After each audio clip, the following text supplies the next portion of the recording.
Hello and welcome to the Business Standard Banking Show. Mahindra and Mahindra Financial Services reported 14% increase in its net profit to 684 crore for the January-March quarter. The loan book grew by 27% to close to 83,000 crore. The NBFC is a leading player in the vehicle and tractor financing. Ramesh Iyer, Vice Chairman and Managing Director of Mahindra Finance, is with us today to share his thoughts about the Q4 numbers. Mr. Iyer, welcome to the show. Thank you so much. Thank you for having me. Q4 disbursement grew by 50% year on year. What was the reason for the strong growth? So I think, I've been saying this for quite some time, and we have seen it for now more than 7 or 8 quarters, that the rural sentiments are holding up. The demand for vehicle tractors is pretty high. Pre-owned vehicle demand is very high, and it has been across the geography, not limited to any particular state or location. And as a national player present all across the country, I think we seem to have been definitely benefited by this buoyancy and the positive sentiments of rural. Now, Mahindra Finance has adopted a twin strategy. One is to grow the mass affluent category to improve the asset quality. The other is to scaling up the pre-owned asset book, which will be for the improvement of the margins. How is the strategy playing out? So clearly, we have been a very strong player in the semi-urban rural market for now more than 3 decades.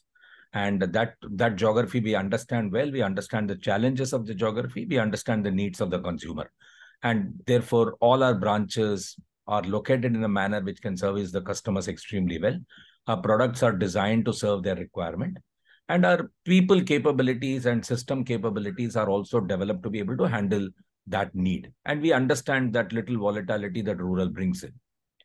What we're trying to do there clearly is to cut out certain tail of such customers who've been actually creating the pressure for us in the system through a better underwriting engine, through using various data analytics, by using various reach out to these consumer forums and understand as to, who is suffering due to what reasons, etc., etc. And that in a way is helping us to stabilize our asset quality. And you can see it from our numbers. Maybe we'll speak about it as we move along. As far as the pre-owned vehicles are concerned, I think that's been one segment which, if you recall our past discussions, have always been very, very buoyant about. And the reason is that as the asset cost keeps going up, right, there will be one set of customers who will want to use similar vehicle, but may not be wanting to afford or invest on a new vehicle. And they will always look for a pre-owned vehicle because they would think, I have a 2-year use or a 3-year use. Why do I invest in a new vehicle, which will be maybe 5-year possibility? So therefore, you will find this entry-level customers, people with limited use requirements, people who do not have to really travel a very long distance on a daily basis. They will all kind of look at a pre-owned vehicle, and that is doing very, very well for us. So both strategies are chugging along very, very well. And that's the outcome in the numbers you see. What is the bifurcation between Mahindra vehicles and non-Mahindra vehicles that you finance? So today, I think our book is about 45-47% Mahindra, about 52-53 is non-Mahindra. So another statement issued by the company said it has attained a leadership position in pre-owned car segment during the quarter.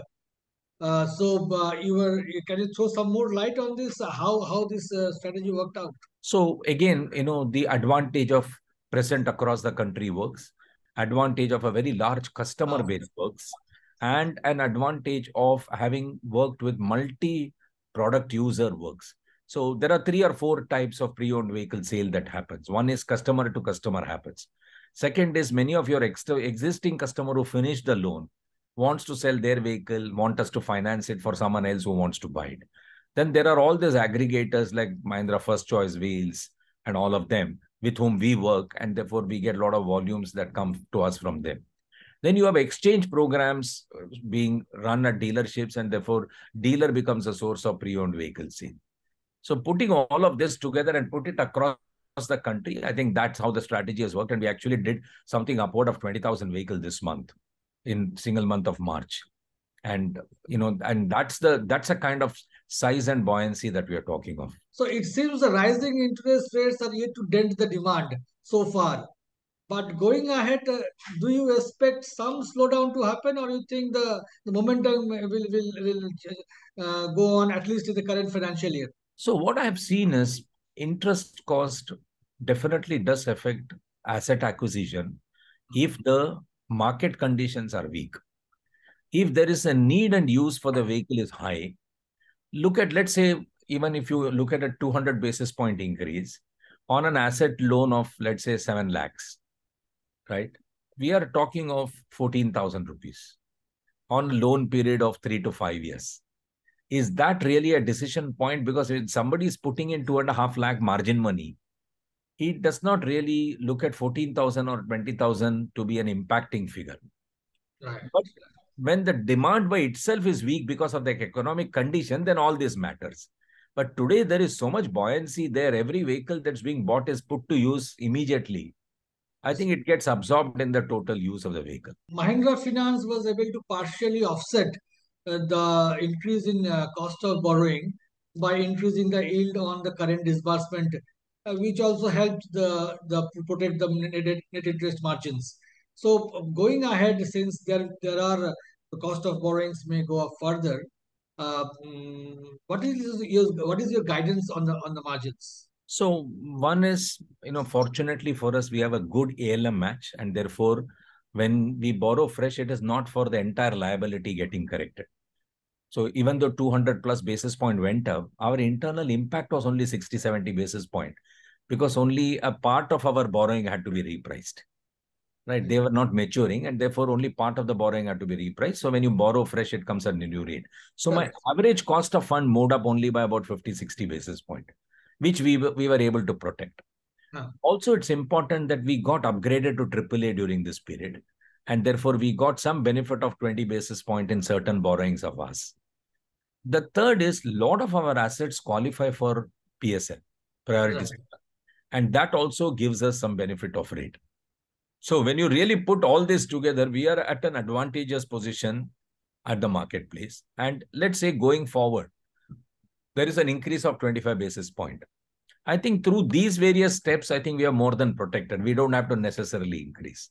But if it does go up another 50 basis point, then I think you will also see market response where every lender starts to increase the price. And Mahindra Finance would probably be no exception to that. Do you think your cost of borrowings will be within your... My personal opinion is it is not likely to go up. I think if you look at the stance, it was neutral. And the guidance was also that probably it may stay neutral. And we do believe that the cost of borrowing should not go up any further. Probably we have reached its peak possibility. Right. And let's all hope and pray that the monsoons also turn out to be average plus. Right. Yes, that's very important. That should do good. Yeah, all that should do good. And finally, you were appointed as a chief executive officer in May 1999, and then elevated as a managing director from April 2001. In 2016, you were redesignated as vice chairman and MD. A very long journey at the top position of Mahindra Finance will come to an end in 1 year, next year, when you superannuate. The company has already named a new CEO. What is your two advices to the new CEO? I think it's fundamentally a very, very strong balance sheet. It's a well-capitalized balance sheet with Mahindra name and support. And it's working in an area where you have a niche and you have a strategic differentiation that you make, and it's a purpose-based business that you serve the population at large there. I'm sure the new CEO will take forward this legacy extremely well in the same direction. At the same time, I think there are many, many emerging opportunities in that same space. We were a very strong vehicle tractor finance company. I think going forward, we are going to be a solution provider where we would look at that population asking for more than just vehicle and tractor loan. They would ask for an investment product, maybe. They may ask for a small ticket loan, maybe. They will ask for an SME loan. They may even ask for an insurance advice or an housing loan. So I think we will actually grow into become a solution provider for that segment of the customer and use digital data technology, which is now very robust, and work with partners who can provide you the desired service is going to be the mandate the new CEO will put together and drive for its next phase of growth. So basically, all the subsidiaries that you have, that will play a much more vital role going forward. Absolutely. Absolutely. If you look at our housing subsidiary, we experimented that model when no one else was going into deeper pocket and trying to do 1 lakh, 1.5 lakh loan for upgradation. We were doing pretty well. The disruption of COVID, etc., put the customers into huge difficulty. And we realized that that segment of customer, we need to be choosy about who should be provided that kind of a loan. I think that experimentation has been done well. And you will see in the next 3 years, that business taking a phenomenal shape, both in terms of growth and quality. Growth will come from rural plus affordable housing. So that will be the new approach. And the quality correction of the past and the future quality retain its new avatar. Two together will drive the profitability. I think the dream is to take the company IPO in 3 years. Thank you, Mr. Iyer. It was a pleasure talking to you as always. And again, thank you for speaking to Business Standard. Thank you so much. Thank you for having me. If you like this video, share it and subscribe to Business Standard. For more news, views and insights, log on to www.business-standard.com. Do also follow us on YouTube, Twitter, Facebook, Instagram, Telegram and LinkedIn. I am the blue of the limitless sky. I am the inspiration that led success soar high. I will achieve, I will fly high. I am the I in SBI. I'm backed by the nation's trusted bank, SBI, the banker to every Indian.